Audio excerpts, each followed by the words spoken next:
Buen día, chicos, el día de hoy vamos a hablar del principio de Bernoulli. El principio de Bernoulli nos dice que el fluido hidráulico en un sistema contiene energía en dos formas: energía cinética en virtud del peso y de la velocidad y energía potencial en forma de presión. Daniel Bernoulli, un científico suizo, demostró que en un sistema con flujos constantes, la energía es transformada cada vez que se modifica el área transversal del tubo. El teorema de Bernoulli es una aplicación directa del principio de conservación de energía.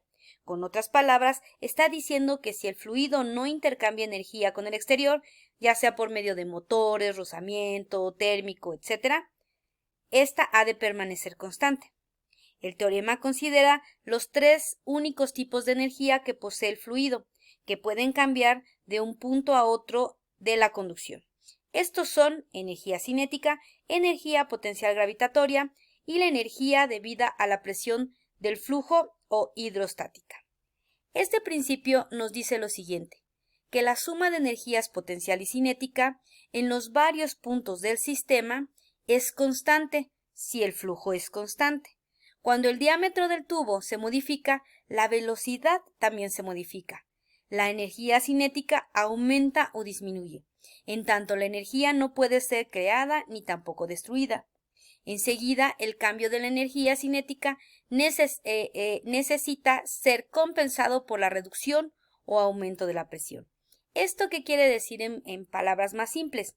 Que si nosotros tenemos un sistema como el que estamos viendo, donde hay una tubería, donde tenemos de entrada un diámetro pequeño y después va aumentando, o viceversa, tenemos un diámetro mayor y después tiene una reducción, mientras el flujo sea constante, nosotros vamos a poder calcular la velocidad del sistema, porque obviamente va a entrar la velocidad, entrar con una velocidad. Si aumenta la tubería, obviamente va a cambiar su velocidad y viceversa. Si el fluido entra con un diámetro mayor con cierta velocidad y disminuimos la tubería, obviamente esta velocidad va a cambiar.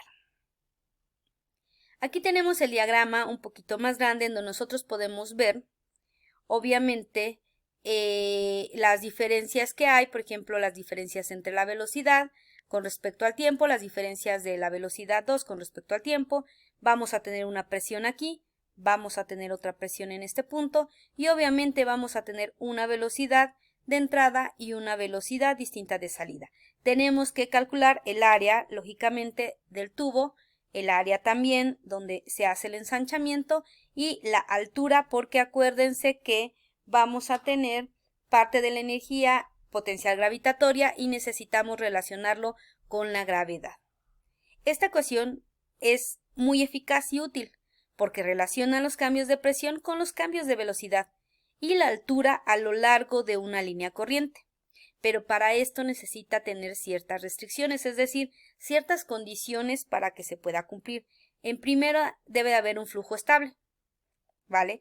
Debe de ser un flujo estable. Debe de haber un flujo incompresible, es decir, que debe de ser un flujo que no vaya a comprimirse.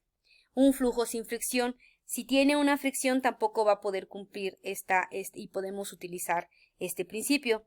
Y debe de haber un flujo a lo largo de una línea corriente, es decir, que la velocidad del flujo sea suficiente para que llene los dos tubos y que fluya, ¿no? O sea, que no sea tan lenta para que se vaya a atorar por aquí. Muy bien, a todo esto tenemos aquí la ecuación, en donde nosotros podemos ver, por ejemplo, aquí en la parte de atrás, nosotros tenemos dos condiciones, la condición 1 y la condición 2. De este lado puede ser el diámetro pequeño, ¿se acuerdan? El diámetro grande, pero si viene hacia este sentido, puede ser el diámetro más grande, el diámetro más pequeño. Donde que vamos a tener P va a ser la presión 1 y la presión 2. Vamos a tener que ver también la relación de la densidad, porque obviamente tenemos que ver qué densidad tiene el fluido. ¿Están ustedes de acuerdo? Va a tener que haber una relación con la gravedad, porque lógicamente que depende mucho también de la altura a la que esté este tubo. Va a tener relación lógicamente con la velocidad, porque es lo que nos va a interesar. Y obviamente la H va a ser la posición del sistema, que realmente lo conocemos como la altura. Muy bien, una de las aplicaciones de la ecuación de Bernoulli o del principio de Bernoulli son los tubos Venturi. ¿Qué es un tubo Venturi? Es un tubo que está diseñado para medir la velocidad, conociendo la velocidad antes del estrechamiento y midiendo la diferencia de presiones, se halla fácilmente la velocidad en este punto. Muy bien, entonces aquí tenemos, partiendo de la ecuación anterior, tenemos que podemos sacar la velocidad 1, que en este caso vendría siendo esta parte de aquí, y la velocidad 2, que vendría siendo esta velocidad que empieza aquí. Muy bien, si nosotros podemos verlo, pues obviamente vamos a tener la relación con las presiones, vamos a tener la relación con las áreas, con la gravedad y también con las áreas. No quiero meterme tanto en las ecuaciones hasta que hagamos ejercicios. Hasta aquí vamos a dejar este video y en el que sigue ya vamos a empezar con los ejercicios. Gracias.